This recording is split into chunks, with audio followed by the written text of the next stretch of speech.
been a stormy start to summer in mid-Michigan with flooding, damaging winds, hail, and even tornadoes across our area. But have you ever stopped to think about why those storms even form in the first place and how?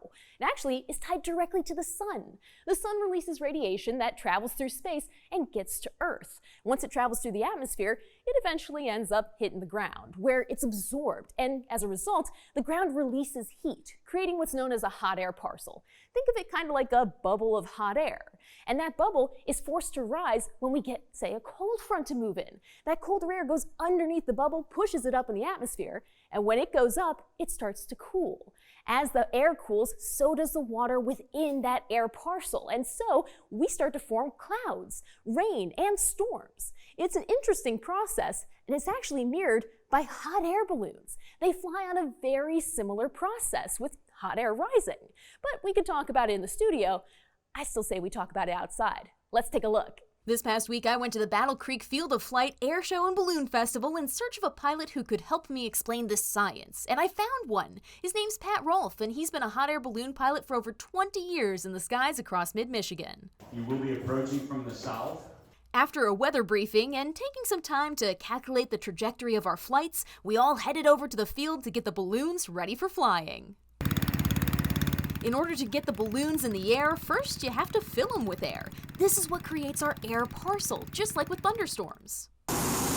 Next, you fill it with fire. That's what heats up the balloon to the point that the air can lift you off the ground. Once you're up in the air, it becomes a battle between hot and cold air to try to stay afloat. The balloon is always cooling, so I have to burn every so often to maintain level flight. If I want to drop, I let it cool and drop. If I want to go up, I heat it more and go up. So once you're in the air, you have to make sure that you keep that hot air going. Otherwise, your air parcel starts to sink. This process of heating and cooling is continued until eventually you want to end your flight and you head down towards the ground. I do have a vent in the top that I can open to let hot air out if I want to descend like at landing. And just like that, we've witnessed the process that creates thunderstorms across mid-Michigan while also helping hot air balloons stay in the sky.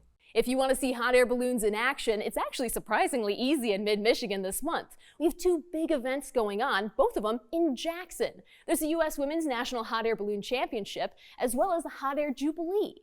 Both of these events are going to have balloons flying through the sky throughout the day, and they're hosting night glows right around dusk. So if you want to head out there, you can find more information by heading to our website, WLNS.com. Reporting up in the sky across mid-Michigan, I'm meteorologist Katie Nicolau.